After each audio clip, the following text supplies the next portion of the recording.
दिल्ली से क्या जानकारी मिल रही है? अंकित दुधानी ने तो बहुत सारी जानकारियां दी हैं। आप हमें ये बताएं कि आज नायब सिंह सैनी का आज दूसरा दिन का दौरा है दिल्ली में, आज वो डटे हुए हैं। तो आज उनके क्या क्या आगे जो है उनकी एंगेजमेंट हो सकती है। साथ ही साथ ये कि मंत्रियों के नामों पर जो चर्चा चल रही है ऑफ द रिकॉर्ड या बाहर बाहर चल रही है, ऐसे में खबर ये है कि बहुत सारे ऐसे विधायक हैं जो जीत कर आए हैं, वो दिल्ली में डेरा डाले हुए हैं। तो आज की चर्चा क्या है? देखिए आज सबसे की पहले गहमा-गहमी क्या है? जी। बिल्कुल देखिए साफ तौर पर अगर बता दें आपको कि जिस तरीके से मैं मौजूद हूं अभी राजधानी दिल्ली के हरियाणा भवन में। आइए देखिए तस्वीरें आप यहाँ पर। और मुख्यमंत्री जो कार्यवाहक मुख्यमंत्री हैं नायब सिंह सैनी वो यहाँ पर ठहरे हुए हैं और लगातार जिस तरीके से उन्होंने राजधानी दिल्ली में कल तमाम बैठकें की, मुलाकातें की और तमाम वरिष्ठ नेताओं से मुलाकात की थी। सबसे पहले उन्होंने देश के प्रधानमंत्री नरेंद्र मोदी से मुलाकात की क्योंकि इतना बड़ा मैंडेट उन्होंने हासिल किया। और उसके बाद राष्ट्रीय अध्यक्ष और उसके बाद गृह मंत्री, उसके बाद राजनाथ सिंह, तमाम लोगों से मुलाकात की। और आज भी वो तमाम ऐसी अहम मुलाकातें कर सकते हैं जिसमें साफ तौर पर नितिन गडकरी का भी नाम निकल कर सामने आ रहा है।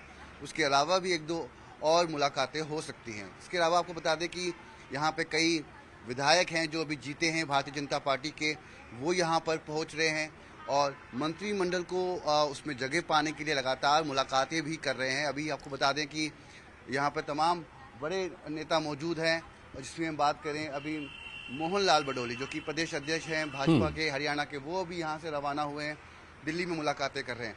15 तारीख को शपथ ग्रहण समारोह हो सकता है जी। और उसको लेकर जो हमारे सूत्र जानकारी दे रहे हैं पंचकुला में ये होना है। हाँ। जिसमें प्रधानमंत्री खुद मौजूद हो सकते हैं और साथ में तमाम बीजेपी शासित प्रदेश के जो मुख्यमंत्री हैं वो भी शामिल होंगे।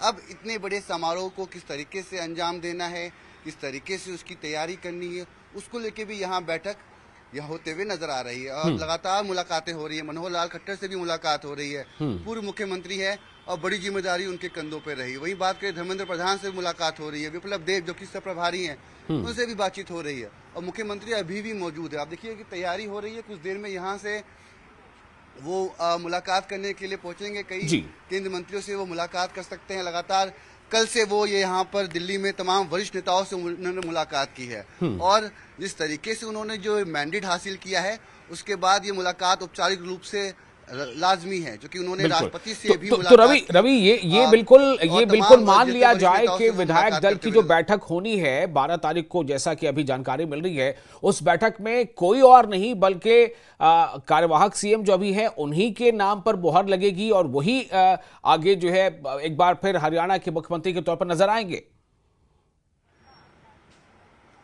बिल्कुल देखिए साफ तौर पर हरियाणा विधानसभा चुनाव के दौरान हमने देखा तमाम प्रचार प्रसार के समय नायब सिंह सैनी का नाम सबसे आगे था और जिस तरीके से खुद गृह मंत्री अमित शाह ने मंच पर तमाम जनता को संबोधित करते हुए ये कहा कि आपका अगला मुख्यमंत्री भारतीय जनता पार्टी का अगर कोई होगा तो वो नायब सिंह सैनी होंगे। तो इसमें कोई शक और शिकवा बिल्कुल नहीं होनी चाहिए क्योंकि बीजेपी का जो डेकोरम है इसकी हम बात करते आए हैं हमेशा के अनुशासन में भारतीय जनता पार्टी हमेशा चलते हुए नजर आती है। उनका कोई भी नेता इस तरीके से कोई बयानबाजी भी नहीं करता और सीमित रूप से नियमित रूप से वो आगे के राजनीति में अपना कदम रखते हैं। तो वही हमें यहाँ देखने को मिल रहा है। जीत हासिल की, प्रधानमंत्री मुख्यालय में पहुँचते हैं, तारीफ करते हैं, हरियाणा को श्रेय देते हैं कि किस तरीके से हरियाणा की जनता ने भाजपा को चुना।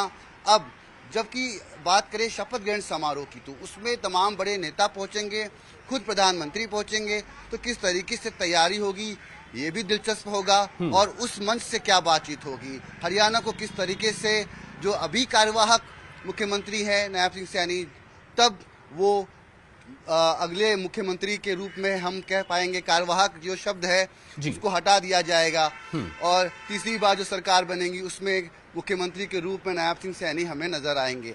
मगर ये जो मुलाकातें दिल्ली में हो रही हैं राजनीतिक दृष्टिकोण से देखें तो बेहद महत्वपूर्ण मुलाकातें हैं कि ये तैयारी है अगले आने वाले कुछ दिनों की।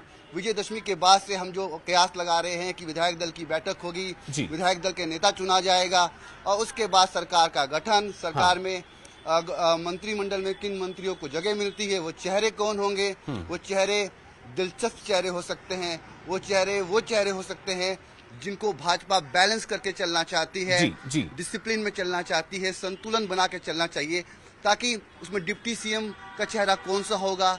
कई कयास लगे कि 2 चेहरे हो सकते हैं डिप्टी सीएम के, मगर ऐसा कुछ नहीं जो जानकारी प्राप्त हो रही है। हाँ। अगर आवश्यकता पड़े तो एक डिप्टी सीएम हम शायद उम्मीद करते हुए नजर आएंगे यहाँ पे, जैसा कि जानकारी प्राप्त हो रही है। मगर देखना दिलचस्प होगा अंतिम में क्या होता है, क्योंकि कयास तो बहुत सारे लगाए जा रहे हैं, मगर मंत्रिमंडल में किन चेहरों को जगह मिलती है, डिप्टी सीएम कौन होता है, तमाम चीजों का जो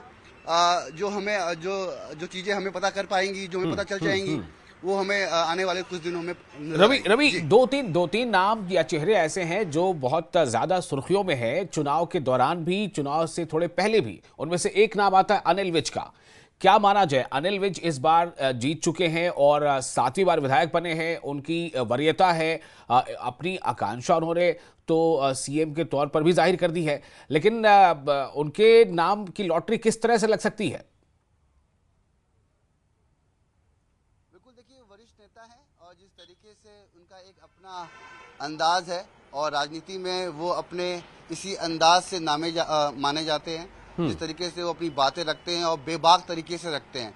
मैं अभी कुछ देर पहले आपको अनुशासन की बात कर रहा था, मगर कहीं ना कहीं बीजेपी की तरफ से जो कभी कभार हम देखते हैं कि कुछ अनुशासन भंग होता है, तो वरिष्ठ नेता जैसे अनिल विज हैं वो बेबाकी से अपनी बात रख देते हैं। और उन्होंने चुनाव प्रचार में ये बात रखी कि मुख्यमंत्री का चेहरा उनको होना चाहिए, मगर जिस तरीके से घोषणा हो चुकी है तो मुझे लगता है कि डिप्टी सीएम और कहीं ना कहीं जो जानकारी प्राप्त हो रही है कि डिप्टी सीएम के पद पर अमित शाह और बड़े नेता ये चाहते हैं कि अनिल विज को ये जगह मिले, मगर इस पे मोहर तो नेतृत्व लगाएगा, आलाकमान लगाएगा, शीर्ष नेतृत्व लगाएगा, ये कयास चल रहे हैं। और सबसे बड़ी बात ये है कि क्या डिप्टी सीएम का पद जिस तरीके से अनिल विज एक्सेप्ट करेंगे, ये सवाल है कि अनिल विज क्या संतुष्ट हो पाएंगे, क्योंकि जिन्होंने ये बात रखी कि उन्हें मुख्यमंत्री होना चाहिए, उन्हें उप मुख्यमंत्री का पद क्या स्वीकार होगा, ये भी एक सवाल है, क्योंकि यहाँ पे सीनियरिटी वाला भी बात हो सकती है किस तरीके से,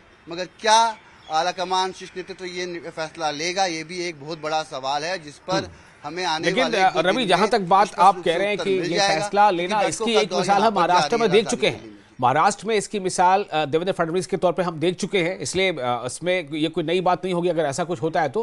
बहरहाल रवि, मैं एक दूसरा सवाल आपसे करना चाहता हूं। एक तरफ तो ये बीजेपी की ये तमाम हलचलें, सरकार गठन की तैयारियां, संभावित नामों पर चर्चा, उसको लेकर कयास आराइयां, सब कुछ हो रही है। मेरा सवाल आपसे ये है कि कांग्रेस के खेमे में क्या चल रहा है? कांग्रेस ने जिस तरह से इलेक्शन कमीशन से शिकायत दर्ज कराई है, खबर यह है कि आज मल्लिकार्जुन खड़गे 11 बजे एक अहम बैठक करने वाले हैं। इसके बारे में कोई जानकारी हो तो बताएं।